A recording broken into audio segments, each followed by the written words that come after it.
All right, my friends, today is July the 7th. It is Monday, just a bit into the New York session. Let's do the market outlook and plans for the week ahead. All right, first thing that we want to run through is going to be the macro, so let's just go ahead and dive into that. First point, there are no major updates.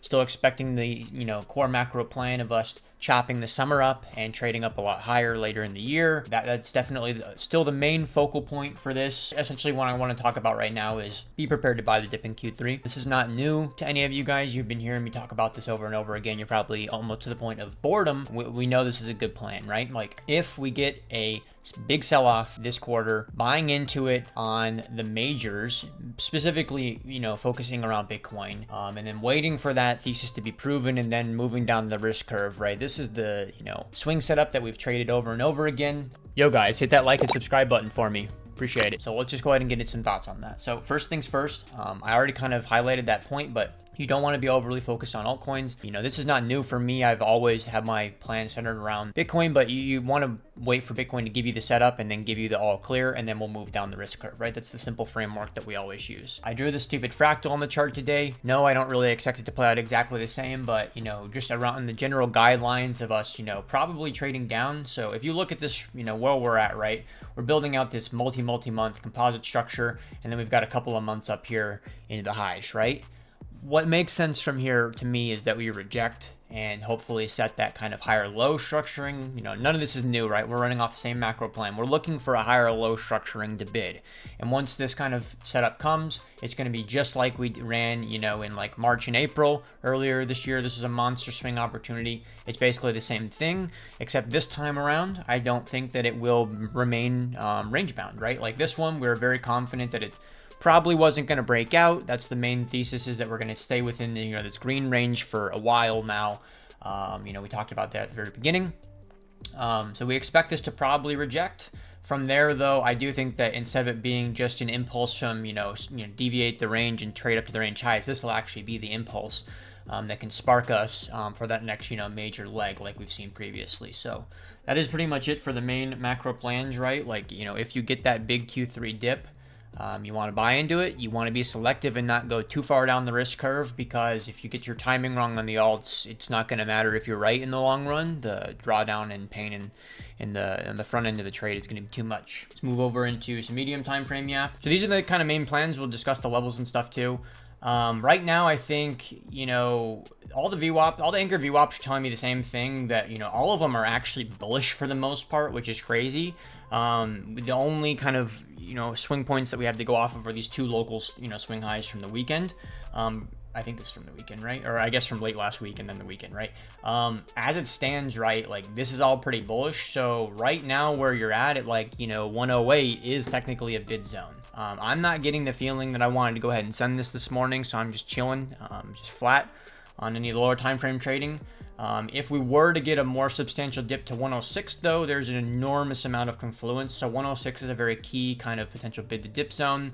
If we don't, find support at 106, then the next area would basically be us trading below this high volume node, right?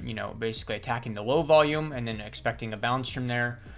So that would be the next setup. And then the final one that we have drawn on here is going to be the kind of, macro swing point. This is essentially the swing trade that we were talking about on the macro bit earlier. If we were to trade down into this, lower 90s, I'm going to probably be going pretty hard betting on that. So as it stands, I'm not interested at all in any real, directional shorting other than intraday stuff.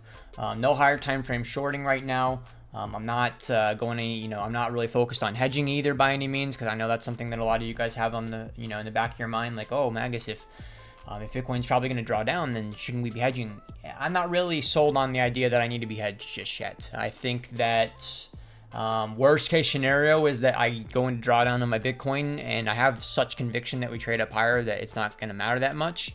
Best case scenario is I just avoid chopping myself up, because hedging this local in previous regimes has been very, very easy for me. This local regime has not been the easiest for me to hedge out, right? We just don't really seem to ever want to do that downside break whenever I actually get positioned for it. So more on that in a separate video for you guys. Altcoin talk. First thing I want to talk about before we talk about any individual alts, because most alts suck right now, is that here's my main altcoin plan for the higher time frame, right?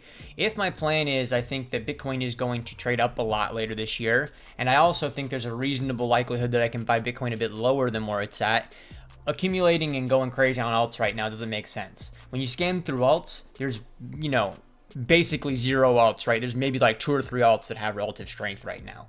So the logical approach, in my opinion, is be very patient with alts, wait for Bitcoin to trade down a bit, wait for Bitcoin to form its bottom, even wait for Bitcoin to start to leg up, right? Because, we've talked about this plenty of times before, but when are the alts actually gonna do really, really strong performance periods, right? It's gonna be in these kind of later stages. I even kind of drew that poorly, almost like this, right? We want to wait for Bitcoin to pull back a bit, get its footings, and then do its impulse. And this impulse wave is where you want to start to transition your attention over to alts, right? Because after Bitcoin does its impulse, it will start to lose momentum, build out its next value. At the very beginning of its value building is when all your shitters are going to play catch up and go 300% in a day, right? So that's the simple framework.